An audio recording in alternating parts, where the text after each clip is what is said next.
Selamat pagi, Ibu Bapak, Saudara yang terkasih di dalam Tuhan Yesus Kristus. Pagi hari ini, Kamis 1 Oktober 2020, kembali kita bersama-sama untuk membaca, merenungkan, dan mendengar firman Tuhan di dalam program layanan firman Pelita Bagi Kakiku. Saya Pendeta Surya Samudra Giamsyah. Kita akan bersama-sama berdoa terlebih dahulu sebelum kita membaca firman Tuhan. Mari kita berdoa.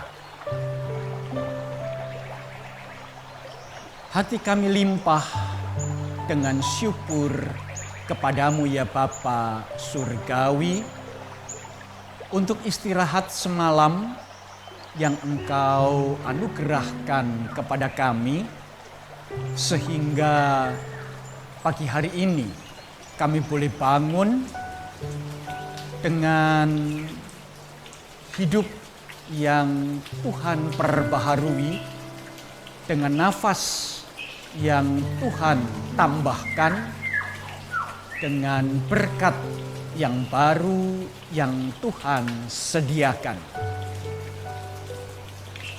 Kami akan mengawali perjalanan kehidupan kami pada hari ini dengan membaca, mendengar, serta merenungkan firman-Mu.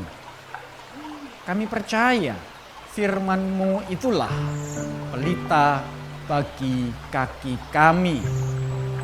Biarlah pembacaan dan perenungan akan firman-Mu sungguh boleh memimpin langkah kehidupan kami pada hari ini, sehingga hidup kami menjadi hidup yang sesuai dengan kehendak Tuhan. Oleh karena itu ya Bapa Surgawi, berkata-katalah, kami siap untuk mendengar. Kami memohon pertolongan Roh Kudus. Hanya di dalam nama Yesus Kristus, Sang Firman yang telah menjadi manusia itu. Amin. Ibu Bapak Saudara yang terkasih di dalam Tuhan Yesus Kristus, bacaan dan renungan kita secara leksionaris pagi hari ini akan saya bacakan dari satu bagian dalam Perjanjian Lama, yaitu kitab Yeremia. Yeremia pasalnya yang kedua, ayatnya yang ke-14 sampai dengan ayat yang ke-22. Yeremia pasalnya yang kedua, ayatnya yang ke-14 sampai dengan ayat yang ke-22. Akan saya bacakan, demikianlah firman Tuhan. Adakah Israel itu budak atau anak budak? Maka mengapa ia menjadi rampasan? Terhadapnya singa-singa muda mengaum, menyaringkan suaranya. Negerinya dibuat orang menjadi tandus. Kota-kotanya terbakar, tidak lagi berpenduduk. Bahkan orang-orang Memphis dan Tahpanes telah menggundul batu kepalamu. Bukankah engkau sendiri yang menimpakan ini ke atas dirimu, oleh karena engkau meninggalkan Tuhan Allahmu ketika Ia menuntun engkau di jalan? Dan sekarang, apakah untungmu untuk pergi ke Mesir, hendak meminum air sungai Nil? Dan apakah untungmu untuk pergi ke Asyur, hendak meminum air sungai Efrat. Kejahatanmu akan menghajar engkau, dan kemurtadanmu akan menyiksa engkau. Ketahuilah dan lihatlah betapa jahat dan pedihnya engkau meninggalkan Tuhan Allahmu dan tidak gemetar terhadap Aku. Demikianlah firman Tuhan Allah semesta alam. Sebab dari dahulu kala engkau telah mematahkan hukum. Sebab dari dahulu kala engkau telah mematahkan kukmu, telah memutuskan tali pengikatmu, dan berkata, Aku tidak mau lagi diperbudak.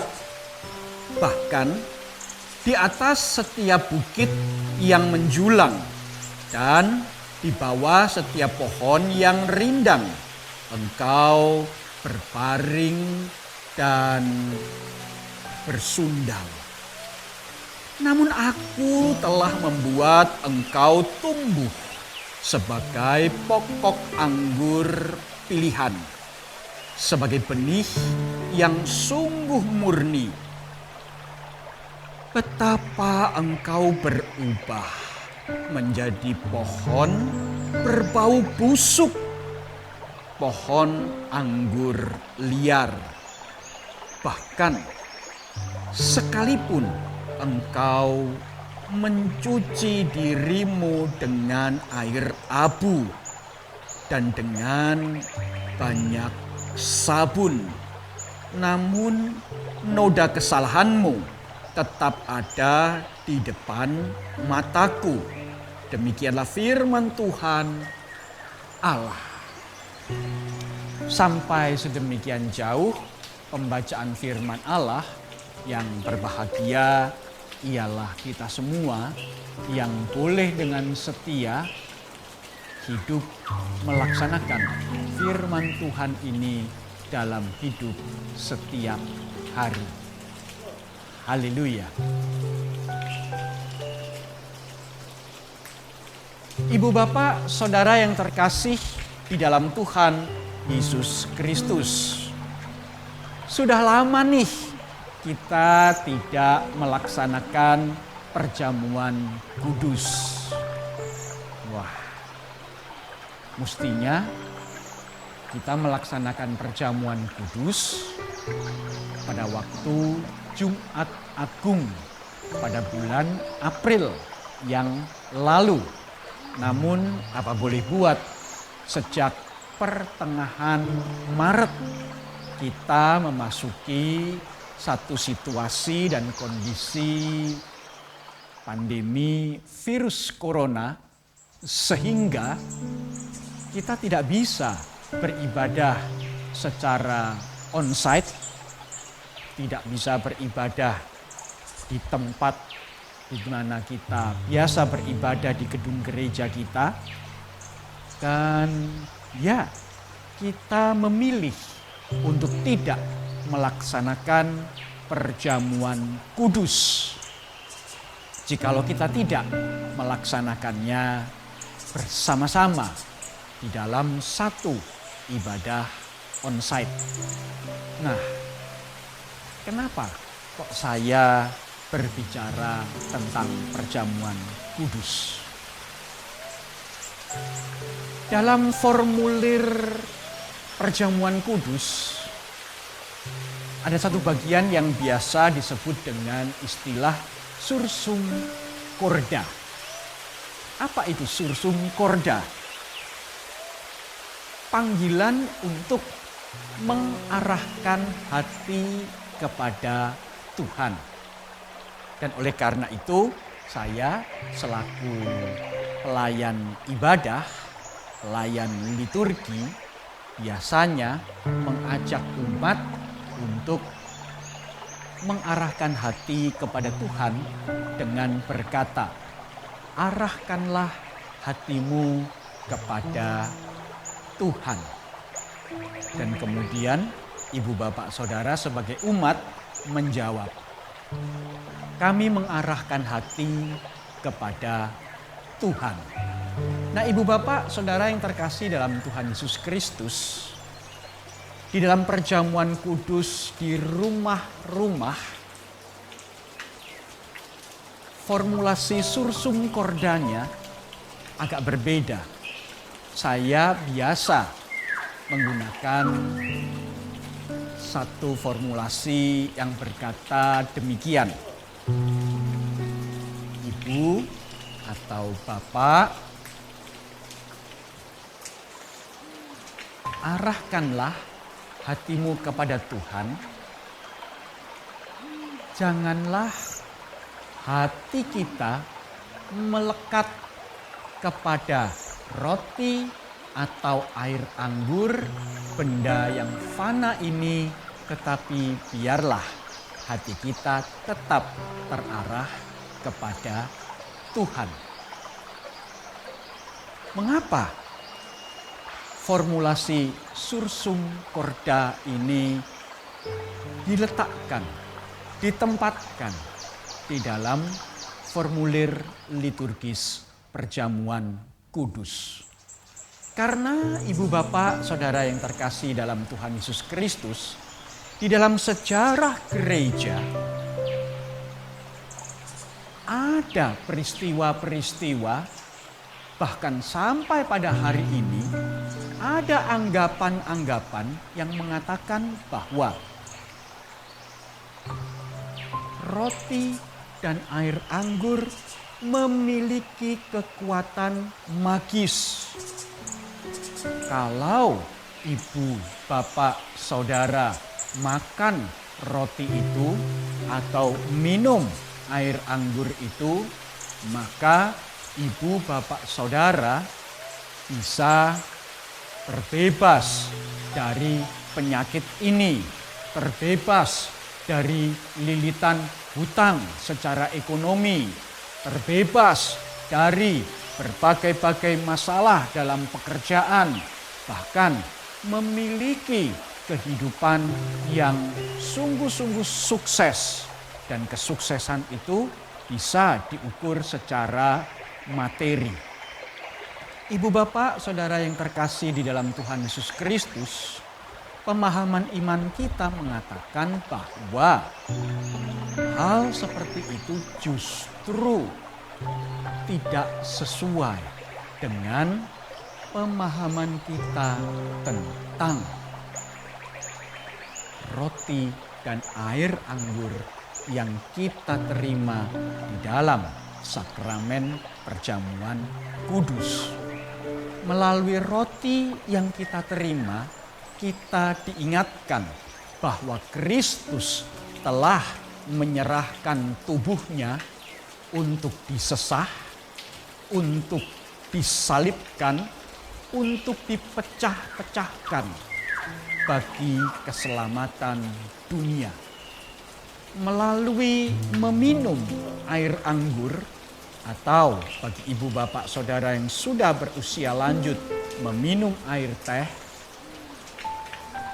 meminum air anggur atau air teh itu adalah lambang untuk mengingat bahwa Kristus, Sang Anak Domba Allah itu telah mencurahkan darahnya untuk menghapus dosa kita, menghapus dosa dunia, sehingga kita boleh memiliki hati yang baru, memiliki hidup yang baru, bahkan memiliki masa depan yang baru di dalam pengorbanan dan kasih Kristus.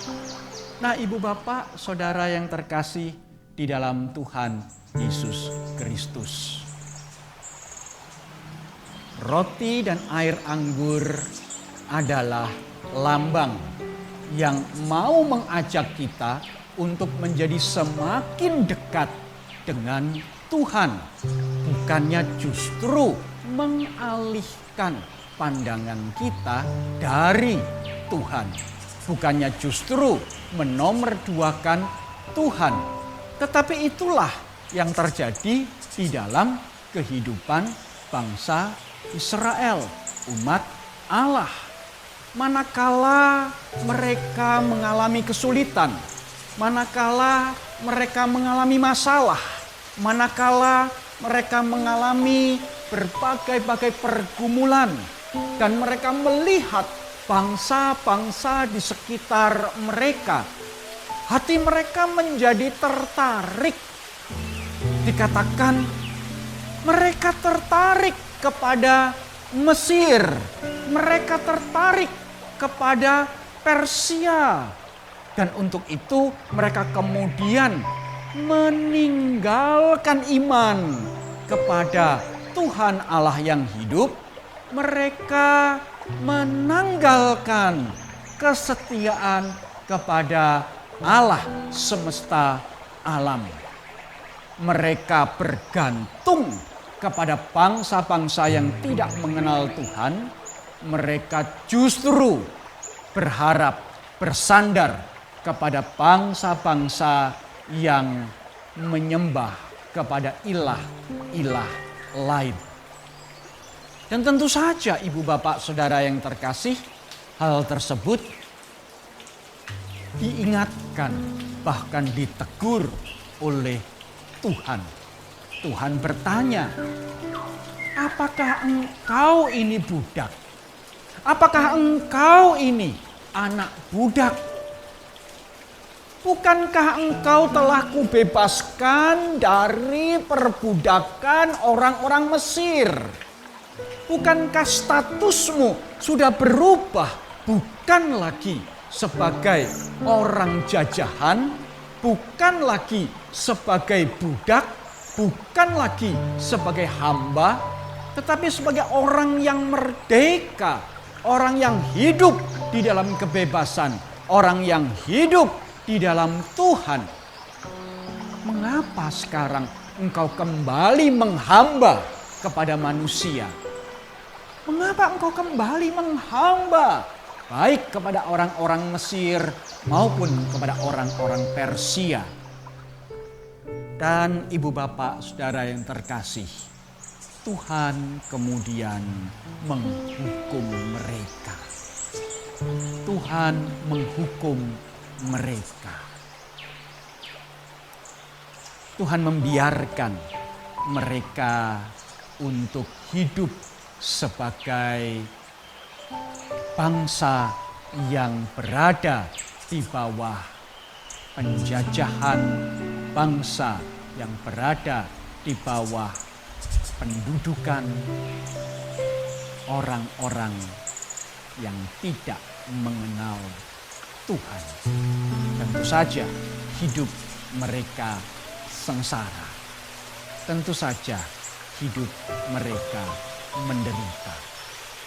Hidup di dalam Tuhan adalah hidup yang penuh dengan kemerdekaan, kebebasan, dan sukacita.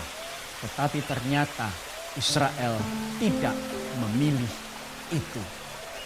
Ibu bapak saudara yang terkasih dalam Tuhan Yesus Kristus, hari ini ketika kita berjalan di dalam situasi dan kondisi yang penuh dengan berbagai mara bahaya, penuh dengan masalah, penuh dengan pergumulan, kita pun sebenarnya diperhadapkan dengan pilihan-pilihan. Apakah kita mau tetap setia terhadap panggilan Tuhan, atau kita mau berubah setia? Kita memilih untuk meninggalkan panggilan Tuhan. Kita mau tetap setia hidup mengikut Kristus, ataukah kita mau mengambil shortcut, jalan pintas untuk dapat mengatasi masalah-masalah kita? Seseorang bisa jadi tetap beragama Kristen, tetapi kemudian menganggap, melihat, memandang bahwa pernak-pernik di dalam kekristenan sebagai jimat, sebagai rapalan, sebagai kata-kata yang perlu terus untuk diucapkan, sehingga kata-kata tersebut memiliki kekuatan magis. Atau ibu bapak saudara bisa tetap mengarahkan hati kepada Tuhan. Saya pernah mendengar sebuah kesaksian yang mengatakan bahwa ada orang-orang Kristen yang ingin memiliki ilmu kebal dan kemudian datang kepada orang pintar dan bertanya, apa yang harus saya lakukan sebagai seorang Kristen supaya saya kebal terhadap berbagai-bagai macam senjata. Lalu kemudian orang pintar ini berkata, karena kamu Kristen, maka kamu harus mengucapkan doa Bapa kami 10 kali setiap malam dan pengakuan iman rasuli 20 kali setiap malam, maka nantinya kamu akan kebal dari berbagai senjata, baik itu senjata tajam maupun senjata api. Dan betul itu dipraktekkan. Dan memang betul, ibu bapak saudara yang terkasih, orang itu tersebut. Orang itu kemudian kebal dari senjata tajam maupun senjata api. Wah, apakah kemudian itu berarti apa yang dia lakukan itu manjur, mandi, dan orang pintar ini memang betul-betul pintar? Ibu bapak, saudara yang terkasih, wong Tuhan Yesus aja tidak kebal kok terhadap cambukan. Tuhan Yesus saja tidak kebal kok terhadap mahkota duri. Tuhan Yesus saja tidak kebal kok terhadap paku yang menusuk kedua tangannya dan menusuk kakinya. Tuhan Yesus saja tidak kebal kok terhadap tombak yang menusuk lambungnya. Kok bisa orang ini kebal terhadap senjata api dan senjata tajam? Dari mana datangnya kekebalan itu? Walaupun bungkusnya Kristen, belum tentu itu datangnya dari Tuhan. Ibu bapak, saudara yang terkasih dalam Tuhan Yesus Kristus, mari kita berjalan mengikut Kristus. Kita setia mengikut Tuhan dengan berbagai proses yang perlu untuk kita jalani. Susah senang, pecah gesang, katanya nderek Gusti Yesus. Ibu bapak saudara yang terkasih, mari kita setia mengikut Kristus apapun yang Tuhan izinkan terjadi di dalam kehidupan kita. Amin. Mari kita berdoa. Bapa Surgawi, kami bersyukur kepadamu untuk kesempatan di mana kami boleh membaca, mendengar, dan merenungkan firman Tuhan. Dan di tengah segala kelemahan dan keterbatasan kami, bahkan seringkali di dalam ketidakpercayaan kami memohon Roh Kudus menolong kami untuk tetap setia. Tolonglah kami yang kurang percaya ini ya Tuhan, supaya kami tetap senantiasa percaya dan setia kepadamu. Inilah doa kami, biarlah hidup kami senantiasa Engkau pimpin, dan firman-Mu lah yang menjadi pelita bagi kaki kami. Dalam nama Yesus Kristus, Sang terang dunia itu, kami berdoa. Amin. Selamat pagi, Ibu Bapak, Saudara yang terkasih dalam Tuhan Yesus Kristus. Selamat beraktivitas. Tuhan memberkati. Selamat hidup mengikut Kristus dengan penuh kesetiaan. Amin.